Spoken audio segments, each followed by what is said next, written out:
the dash pad here. It's all broken and detached. Let me flip it around just so you can see to give it perspective. This is the dash pad. Let me back up a little bit. I'm trying to do two things here. So this is the dash pad. You can see that. And it's pretty much separated right here. Everything's broken because, you know, this car had been sitting in the sun in the desert for 30 years. All this is just thrashed, falling apart. So I'm not sure what I'm gonna do. At this point, I'm just trying to take an assessment of everything, and then I'll come up with a game plan, but I wanted to show you guys that this is what I'm dealing with as well.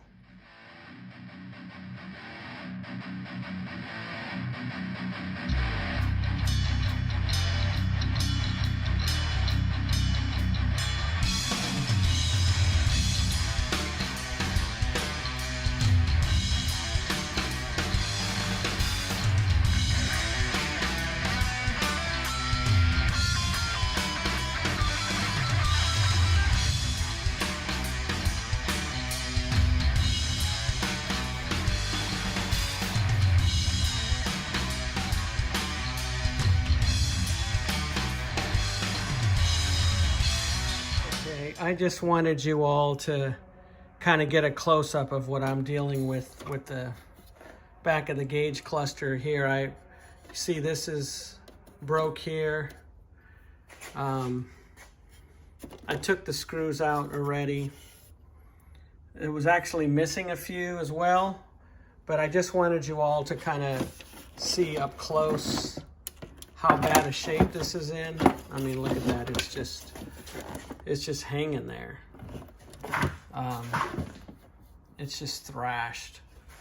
So, again, I'm just picking this up here and it's all, I know I took the screws off, but I just want you guys to see what I'm dealing with here.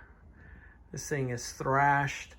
I was thinking maybe I could fix this, but this is in a lot worse shape than I was thinking now that I'm really looking close at it, and I'm gonna take this apart. I just wanted to show you guys. Just gonna separate this so you guys can see. Let me get this turned around for you to all look at. So here's the gauge cluster, which it looks pretty faded. I'm looking at it close and it looks really faded actually. So I think what I'm gonna do is definitely get a new gauge cluster, but I may work on this and clean it up a little bit anyways, even though it's crumbling in the back, but who knows? Maybe these can be spare parts for future. I'll see, but just want to let you guys see this. This is what the back of the gauge bezel looks like here. Let me show you that. So obviously it's broken on the end. Get these out of the way. It's broken on the end right here. It attaches right here and right here. So here's the gauge bezel. Pretty bad shape. On the back of it, it's cracked as well in a couple of spots. And the burl wood finish is all faded as well. So what I want to do, what I'm thinking about actually, is getting the, see if I can find the overlay for the AMX, which is like, I think it would be like a machined aluminum finish, similar to like what the Trans Ams had back in the day. So I think that's what I'm going to do with this. I'm going to look for another bezel and get it all together, and probably obviously get a gauge set too.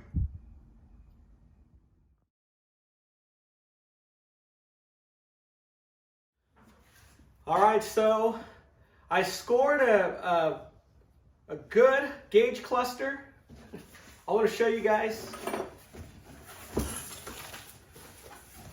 as you saw in my video, my gauge cluster just falling apart. So I ended up finding one after a lot of hard searching, and it's in really good shape. Get this box out of here, out of the way.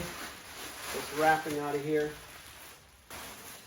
So as I showed in the other video, on the back of my gauge cluster, all of this is pretty much crumbled. This is hanging down right here, and it's basically just crumbling in the back. This housing is. So this is pretty sturdy here. And one thing I like about this gauge cluster, it's the same that I have, right, with the 140 mile per hour speedometer. But if you notice the colors. The colors are really bright. The red and the yellow. So these are in really good shape. I don't know if they work. You know, I'll have to get them fixed, obviously, if they don't work. But I needed some nice, solid-looking gauges. But I wanted to show you guys this. I did score these gauges here. So I got this gauge set here. And another thing I picked up as well is I actually found the bezel that goes around the gauge. And I was starting to open this box, but I didn't pull it out because I wanted you guys to see. Now this guy that I got this from did an awesome job packing this up. Look at this. That's awesome. Look at that. So I wanted you guys to see, because sometimes when I buy parts, you know, you open a box and the part's just kind of rattling around in the box. So when it comes to delicate stuff, even parts, like, right, we got to take care of this stuff because it's old and it's vintage. Let me get this open here. Like I said, I hadn't opened this yet because I wanted you guys to look at it. So let me get my knife here and we'll get this open. This doesn't have the burl wood like my other one does, which is fine. I believe I could get that overlay. So at this point, I just wanted to have a good bezel. This came in a few weeks ago, but I've just been busy between this Javelin and the Monte Carlo. So let's get this.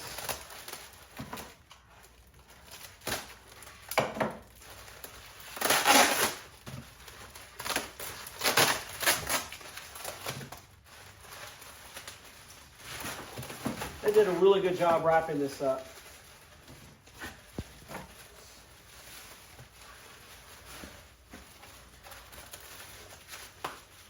Come on, come on.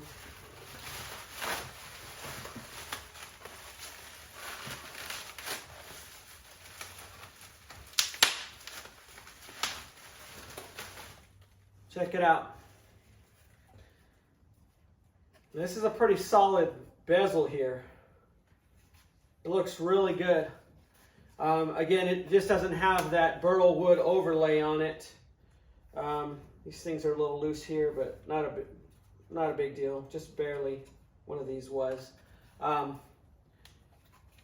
here's a good solid bezel. As a matter of fact, I'm going to get the one out of the Javelin right now and compare it real quick. This vent section here is broke off, but I'm just going to kind of put them side by side so we can compare what we got. So this is the one that came on the car with the burl wood overlay on it, and then this is a new one. So looks like everything's there. I got the AC stuff on the bottom. I got the radio provisions. I got the thing for the switch here, and then the vent on the far right here. So looks like I got a good score. So again, wanted to show you guys this. I also, let me set this down. Show you what else I got. So this dash pad on the front that came on the car is all thrashed. Like I showed you guys in one of the videos. Everything is broken in the back here where all the screws go into. I already showed you guys that. So I got a new one. Not new, but I got another one that's in really good shape. It's blue. But that's okay. I'll go ahead and paint it to match the dash. So one more thing that I wanted to show you guys is this printed circuit board here on the back of the gauge set. You see how this is all damaged here? This is thrashed. It's messed up pretty bad. So what I did is I switched it out. So this is the bad gauge set here. But this bad gauge set actually had a printed circuit board that was in really good condition.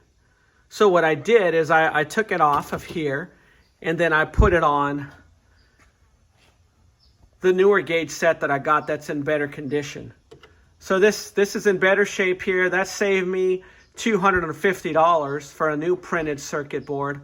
Also, on the back of this newer gauge set that I bought, or I should say better condition gauge set that I bought, it was missing some of the bulbs, the bulb sockets and everything. So what I did is I took them out of the original gauge set that came in the car, and I added them. So you can see here that I just have this all. I'm just going to save this, but basically the new gauge set in better condition that I got is all cleaned up and ready to go. Let me flip it around here. All right, so here's a close-up of the gauge cluster that I bought. You can see how bright the colors are. One thing to note, I'm not sure if you could see it on the film here, but the cover here, the lens cover here, it's got some scuffs on it. And I'm still on the fence whether I'm going to polish it myself or if I'm going to buy a new one. I wasn't sure. The new ones that I saw, the new reproductions, I don't know if they have the provision for the clock thing here. So obviously I can drill that out myself, but I'm such a perfectionist. I'm afraid I might make a little mistake. Either way, I'll figure it out. But I just wanted to give you guys a close-up of the gauges so you can see how good a condition they are. They look really nice. So stay tuned and watch the journey as we continue this build.